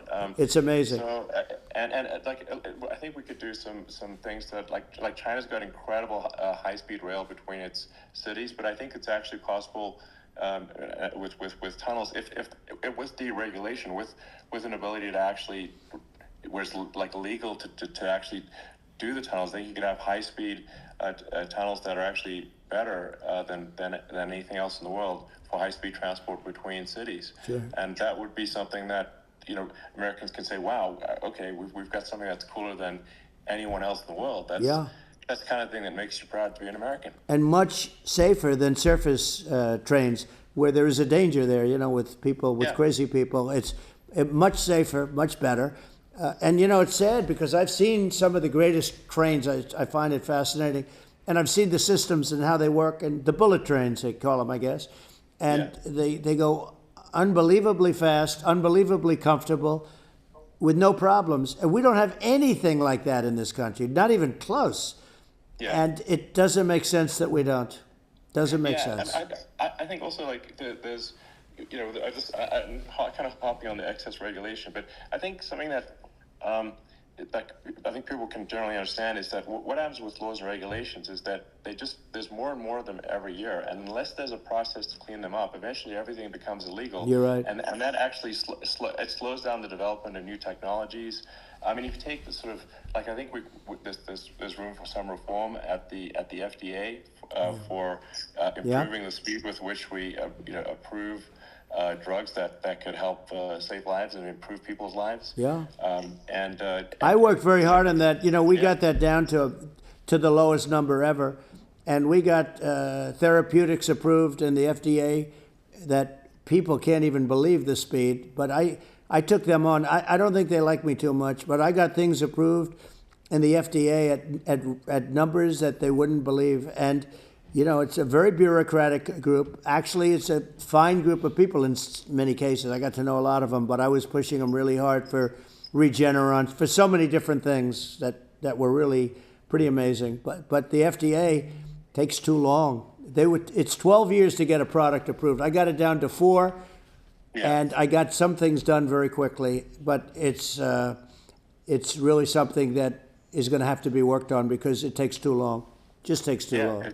It just takes too long, and it's you end up in the same with the approval, but it's just you know, it takes years instead of something that I think could potentially take months. Yeah. And that improves people's lives. I think. Yeah. You know, I just wanted to hop on this point that like there has to be an active process for reducing rules and regulations, because otherwise they just keep building up every year, and you get like hardening of the arteries, and eventually everything's illegal. Or takes forever, and then we just ossify as a society. We can't make any progress, and it's a really big deal. Well, you know, Elon, just getting back to the FDA for 1 second, I got something done called Right to Try. This is where you can go in, and if you're terminally ill, you can use a space age, medicine or whatever it may be. We have the best doctors, the best labs in the world. We really do. But people would go to other countries because you couldn't use the product, even if they thought it worked, because it's going through the FDA. I got it approved where you can, you basically, look, nobody wanted it. The doctors didn't want it because of the liability. The country didn't want it, our country, because they didn't want to get sued. These are people terminally ill. The insurance companies didn't want it, and the pharmaceutical companies, nobody wanted it. I got everybody into a room, and we came up with an agreement that you won't get sued. And also, they didn't want it on their record. If somebody's terminally ill and they die after taking a drug, they didn't want that on their record. So we set a separate list. If somebody was, so it wouldn't count as a negative, okay? And as you know, we got it done. We have saved Right to Try. They've been trying to get this done for 58 years, and it sounds simple, but it wasn't, because of, the insurance companies, nobody wanted it, but we got it done. Somebody signs, you sign a document that you're not going to sue the insurance companies, the country, you're not going to sue anybody. And we got it done, and we're saving tens of thousands of lives. Right to Try. Hopefully you never need it. But if you do, you don't have to travel to Asia. Right. You know, people, if they had money, they go to Asia, they go to Europe. If they don't have money, they go home and die. That's what happened. They'd go home and die. Well, I mean, and actually, to give Europe some props here, it's like if a drug is approved in Europe, which has a crazy amount of regulations, it should obviously be approved in the U.S. I mean, they get more regulations than we do. So why would a drug be approved in Europe and not in the U.S.? That's crazy. Well, we did it. We did something that really, they've been trying to do it for 50 years, and they just couldn't get it done, and I got it done. And it's really something. But you're right. Some people go to Europe because a drug isn't approved here, but it's approved in Europe. And it's a drug that, generally speaking, would work. It's pretty crazy. You're right. And I think so, as long as people are properly informed of the pros and cons, and like these are the risks, this is the risk, and like you make your own decision. That makes sense. Well, I think in sort of closing up, and by the way, I'm looking at the numbers. You get a lot of people listening. I hope you don't get nervous, because you got a lot of people listening to you right now, like 60 million or something. What is that number? It's crazy. It's amazing how you can see that right away. How many? What is the number? Wow. What is it? Well, Wow. I think in terms of people. Wow, that's bigger than you said. You said 25, and you're much more than double that number, 25 million. I think you're going to be 60 or 70, and I guess over a period of time. Hey, I congratulate you. Do I get paid for this or not? Well, I think actually in terms of the number of people that will hear this conversation over the next few days to weeks, Right. It's going to be hundreds of millions. That's what they say. Yeah, that's good. Well, look, it's an honor. I just ask this: are you better off now, or were you better off when I was president? Nobody's better off now. People, we put out polls on that, and nobody's better off now. Inflation has killed it, and they also feel very unsafe. You look at what's going on with a lot of different things. You look at the riots we had at the colleges over. I mean, it's ridiculous, but all of the riots, they just feel unsafe. And now they really feel unsafe because you have a new form of crime. It's called migrant crime. I call it Biden migrant crime. Maybe I'll call it Kamala migrant crime. But I mean, with all these things, I always try to get to the ground truth by just asking people. And my mom lives in New York, and I was like, Mom, have any of your friends, been attacked or assaulted? And she said, yeah, 3 of her friends in 3 separate incidents were assaulted just in recent months, just walking around the streets of New York. And I said, well, what happened to the people that assaulted them? Oh, nothing. They got away. And they just know that they always get away. And they don't even bother reporting it because they know that they're not going to, people are not going to get prosecuted. They just let violent criminals out in New York with the only one that gets prosecuted is Donald Trump. They prosecute Trump. I mean, it's just obviously messed up. It's terrible. Criminals are being getting off scot-free. Yep. And meanwhile, the New York spending massive resources prosecuting you, and it's like what's this? And I think the sort of sensible public looks at this and says, well, what the heck's going on here? This is obviously abuse of the legal system. The legal system is supposed to be protecting the public from violent criminals, and it should be obviously allowing the public to make their own decision about who should be president, as opposed to some legal case. Once they start this precedent, because this can go on with the next one. I mean, this is a very bad precedent what they're doing. In terms of, going after their political opponent. And that's all it is. It's going after their political opponent. Yeah. And then you get a judge who's, a strong Democrat, and I'm being nice when I say that, in many cases crooked as hell. But you get a judge and you go into an area where a Republican gets 3 or 4% of the vote, and, you'll have a jury pool with people that hate Republicans or hate. It could also be the other way, though, because it could start the other way in areas where they hate Democrats. And you get into a Pandora's box. It's a very dangerous thing for this country, and a very dangerous thing even for the state. New York City is losing. New York City and state lose a lot of business over what they did to me, because these people say, we don't want that to happen to us. It's no justice system. You have an unfair system of justice, and it's costing New York State a tremendous amount of money. People are leaving and companies are leaving, and they won't come back. So, all of that stuff is important. But the economy now is the big thing, and we can turn that economy up so fast, and people are going to be back again. We're going to get rid of inflation. I think a lot of opportunity. Absolutely. Right. Absolutely. So, and I want to congratulate you. You've done an amazing job. You have definitely got a fertile mind. We can talk. You and I can talk about rockets and thank you. Well, tunnels. We can talk about tunnels and rockets and electric cars. So many things. And now you're into the AI, and that's going to be another beauty, I'll say. So it's an amazing thing you've done, Elon. It's an amazing thing, and I congratulate you. I mean, thank you. And I just say here, here's to an exciting, inspiring future that people can look forward to and be optimistic and excited about what happens next. And that's the kind of future that I think you will bring as president, and that's why I endorse you. Well, I appreciate that. That endorsement meant a lot to me. Not all endorsements mean that much, to be honest. Your endorsement meant a lot. And, you know, we have a phrase, make America great again. It's pretty simple, but it really says that we want to make America great again. And we can do it. We can do it now, but if we were going to suffer another 4 years like we've suffered for the last 4 years, I'm not sure the country can ever come back. That's how bad it is. It's so bad. We have to do a lot of things. Yeah, it's a big risk. Yeah. And it's, you know, I'd just like to note to people listening, like, I've not been very political before. And if you look at my record, I've actually been, I'm not like, sometimes they try to paint me as like a far right guy, which is absurd because I'm like making electric vehicles and, you know, solar and batteries, helping with the environment. And I actually, I supported Obama. I stood in line for 6 hours to shake Obama's hand when he was running for president. And, you know, so it's not like I'm like some sort of dyed-in-the-wool long-term Republican. I'd call myself, you know, historically a moderate Democrat, but now I feel like we're really at a critical juncture for the country, you know, I think a lot of people thought, you know, the Biden administration would be a moderate administration, but it's not, and obviously we were just going to see an even further left administration with Kamala. That's my honest opinion. I mean, her dad is literally. I mean, she was brought up as an actual. Her dad is a Marxist economist.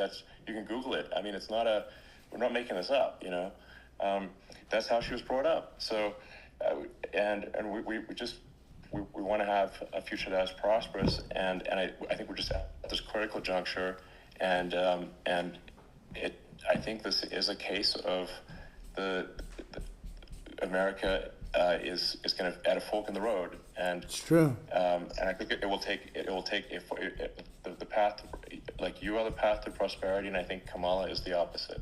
Then that's my honest opinion. I'm gonna get attacked like crazy, and you know I've also experienced quite a bit of lawfare myself, but I'm just trying to tell people my honest opinion, and I haven't been really active in politics before, and I'm just trying to point out that my track record historically is been moderate, if not moderate, slightly left, and so this is to people out there who are in the moderate camp to say, I think you should support Donald Trump for president, and I think it's actually a very important junction in the road, and we're in deep trouble if it goes the other way.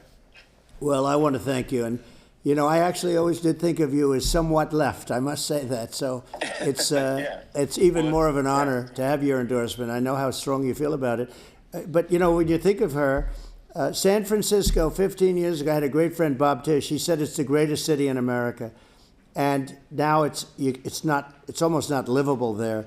And California likewise. And she was involved in the destruction of San Francisco and the destruction of California. And she will be involved in the destruction of our country if people are so unwise as to elect her. And I hope that doesn't happen, and I hope the elections are going to be run honestly, and we're going to turn this country around. We're going to do things and we can do it fairly quickly. And we have to get rid of the criminals that have been, you know, given to us by other countries as they laugh. Yeah. They laugh at us. They think we're stupid to accept these people. These are radical, stone-cold killers in many cases, and terrorists. And they're in our country by the hundreds of thousands, and we have to take them out. Yeah, I mean, if I could summarize it, perhaps, you know, I think these are issues that I think most people in America would agree with, which is that we want safe and clean cities, we want secure borders, we want sensible government spending, we want to restore both the perception and reality of respect in the judicial system, just, you know, stop the lawfare, and I think. That's like, and how are those even right-wing positions? I think those are that's just common sense, and that's. I mean, would you agree with that? 100%. I don't understand. You know, they call it progressive. They don't like the word liberal anymore, but call it liberal or progressive. I don't understand how somebody could say that it's okay for them to empty prisons into our country. And again, I told you, their crime rates all over the world are going way down. Which makes sense. In fact, the next time what we'll do is if something happens with this election, which would be a horror show, we'll meet the next time in Venezuela because it'll be a far safer place to meet than our country, okay? So we'll go, you and I will go, and we'll have a meeting and dinner in Venezuela because that's what's happening. Their crime rate's coming down and our crime rate's going through the roof, and it's so simple. And you haven't seen anything yet because these people have come into our country and they're just getting acclimated. And they don't know about being politically correct law enforcement or lack of law enforcement. And our police, I have to just end with this, we have great police, we have great law enforcement, but they're not allowed to do their job. They have to be able to do their job without being destroyed. Well, absolutely, and it's obviously demoralizing if you're a police officer risking your life to arrest violent criminals who could kill you and do kill you sometimes. And then you arrest the violent criminal, and then the DA, doesn't prosecute, and they just let the guy out. Well, then, why should a police officer risk their life to arrest a violent felon? Well, even worse, Elon. Even worse, they prosecute the police officer. They go after it, and they prosecute the police officer, and they take away his pension. They take away his job. He loses his family. He loses his house. Well, I thought it was very telling, like incredibly telling, that when there was that case where sort of a gang of thugs beat up police officers. I think it was in Times Square, in New York, and then nothing happened to those guys. They were let out, zero bail, and I think a bunch of them were given free tickets to California. Well, what is that is a gross indignity against the United States, and that's how. This is insane. Like, have we lost all pride? How can such a thing be allowed to occur? I've never seen anything. We've seen where they get shot. It's a very dangerous profession, but something they're very proud of, and they want to be able to do their job. But I've seen them get shot. I've seen a lot of things. But I've never seen where these guys are standing in the middle of a big street, everybody watching them, and they're literally boxing, like punching, stand-up fighting, a police officer. There were two of them. Yeah. And you had about 6 of these guys, and they're punching the hell out of them. And in their own country, they would be dead if they did that. They'd be shot. Yes. They would be shot instantly. And, they come from these countries, and it's taking them a while to realize that we don't do that in this country. But in their own country, if they stood on a street and had a fight with a police officer, they would be shot. There's no political correctness. And it's such a sad thing to see. And that's the reason you have crime, by the way, because we don't do anything about it. Yeah, we just cannot have a situation where our police officers are beaten up on camera by a gang of illegal immigrants, and then nothing happens to the guys that beat up the cops. And they're let out. This is unacceptable. Well, we're going to change it, and we're going to get them out of the country. When I first got involved, they said you couldn't get them back to these countries. You couldn't take them back. In the case of Guatemala, Honduras, El Salvador, some others, you couldn't get them back. And I said, really? Oh, you can't get them back? Because under Obama, he couldn't get them back. They'd fly them in, and they'd put planes on the runways in these countries so you couldn't land a plane. They'd bring them back. And the generals told me, sir, we can't bring them back. The countries won't accept MS-13 gang members. They won't accept them. And I said, really, how much do we pay these various countries in terms of economic aid, which is also somewhat ridiculous? And the answer was $750 million. I said, good. Tell them they're in default. They're delinquent. We're not paying them anymore because they won't accept it. And you know what happened? They all called me, every one of them. They said, we would be honored to take them back, sir. We would be honored. It was so easy. But it's one of those things. And we got it back. We took in so many. MS-13 is probably the worst gangs in the world. They're the most vicious, violent. We took them out of here by the thousands and got them out of here. And their countries took them back. And because I said, you're not getting any more economic aid. And once I said that, they were nice. They wouldn't take them back for Obama. They wouldn't take them back for anybody. And now we have a problem because we have this guy, and they don't take him back anymore with Biden because they don't respect him. Yeah. It's just gotta be done. We just can't have whether they're citizens or not citizens. We can't have, because they won't prosecute citizens either, not just illegals. So you can't have repeat violent offenders that are not that don't get incarcerated. That's because right. They will obviously, by definition, continue to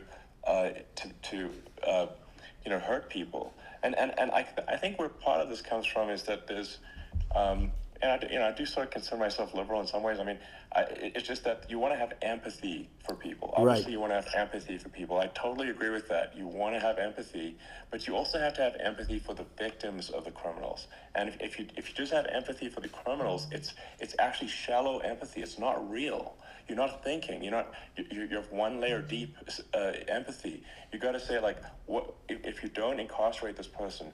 Who are they going to hurt? Who are they might kill someone. They might rape someone. If you don't incarcerate them, you have to have empathy for the victims. And there's a lack of empathy for the victims of the criminals, and too much empathy for the criminals. It doesn't make sense. That's why you want to have deep empathy for society as a whole, not shallow empathy for criminals. That's right. And we have to give our police officers the dignity and the respect that they deserve. And we have to let them do their job. They can do a great job, but we have to let them do their job. And if we don't do that, it's going to all disappear. There's never been a society like this where you're allowed to do anything you want and nothing happens. And I'm talking about violent crime. And it's going to get more violent because these are really, really violent people. And we're going to get them out of our country, and we're going to get them back to because they were sent here by the presidents and by the various people that run those countries. And I know every one of those guys. And they're smart people, and they're streetwise people. And they really think that the USA is stupid. They think we're run by stupid people, and they happen to be right. But when I was there, we had no problem. We got them out. We took out thousands of MS-13 gang members. We brought them back. And now, again, it's the same old story. We don't do it. And they actually gave them a big increase in aid. They raised it up to billions of dollars, and they get nothing for it. So, I hope everybody's going to vote for Trump, and we're going to get this country straight. And I didn't need this. I didn't need this. I had a very nice life. I didn't need to go through court systems and go through all the other stuff and run at the same time. I have to run. I have to go through fake trials with, in some cases, corrupt judges, totally corrupt judges. I didn't need it. I had a nice life. I have great locations. I have beautiful oceans that I have places. But I felt it was important. And if I had to do it over again, you probably think I'm crazy for doing it, actually. But if I had to do it over again, I would have done it over again, because this is so much more important than me or my life. We're going to save this country. This country is going down. And these people are bad people that we're running against, and they're liars. They make statements. They do things that are so bad. They say they're going to make a strong border. They say they've been great on the border, and they've been the worst in history. Yeah, they say they're going to stop crime. The facts speak for themselves. It's so incredible. Like, it's got to a point where people just don't even bother reporting crime in a lot of cities because That's they right. think it's going to happen. That's what I hear anecdotally from people all the time. So it's just my values. I'm just saying to people out there, like the things I think are important for the future is, like, we've got to have safe cities, we've got to have secure borders, we've got to have sensible spending, and we've got to have deregulation, and right. So we can have a prosperous future. And then we want to have some exciting sort of moonshot projects that people can get fired up about, and that's the future I'm looking for. And I'm pro-environment, but I'm not against. I'm not like, I don't think we should vilify the oil and gas industry, because they're keeping civilization going right now. And but I do think we want to move, at a reasonable speed towards a sustainable energy economy. Those are my values, and I think, and so I mean that's why I'm supporting you for president. So. Well, I appreciate it. We're going to give incentive to companies to come into our country, not to leave our country. We're going to be giving tremendous incentives. We want companies to build here, not to build in other locations, and we want to create jobs. And again, it's about the American dream. You don't hear about the American dream anymore, Elon. You don't hear. You're the American dream in the truest sense, but you don't hear about the American dream anymore, and you're going to hear about it. People, they need that incentive to go out and do it. And they're going to love their lives. I mean, they're going to look forward to getting up in the morning and going to a job that they love, not a job that they can't stand, or not any job at all where they have no money, where they literally have no money, and then they end up with violence and lots of other problems. No, we're going to do some great things. And I learned a lot in the first. We had a great economy and all of that. We rebuilt the military. We did so much, but I also learned the best people. I learned the good people, the smart people, the dumb people, the people that can do things. The people, you learn. When I first came in, I tell people I was in Washington, D.C. only 17 times, according to the fake news media. I was in 17 times. I never stayed over. And you don't know people. You rely on other people to give you names, and then you realize the people you relied on weren't so good. Now, we had great people, but we also had some where I wouldn't have, used them had I known. Yeah. Now I know everybody.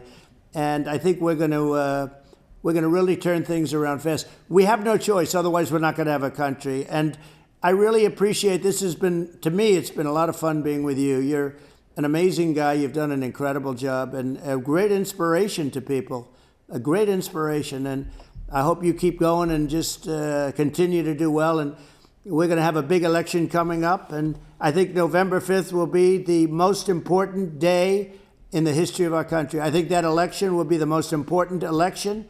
And I think it'll end up being maybe the most important day in the history of our country. Because if we don't win, I just feel so sorry for everybody.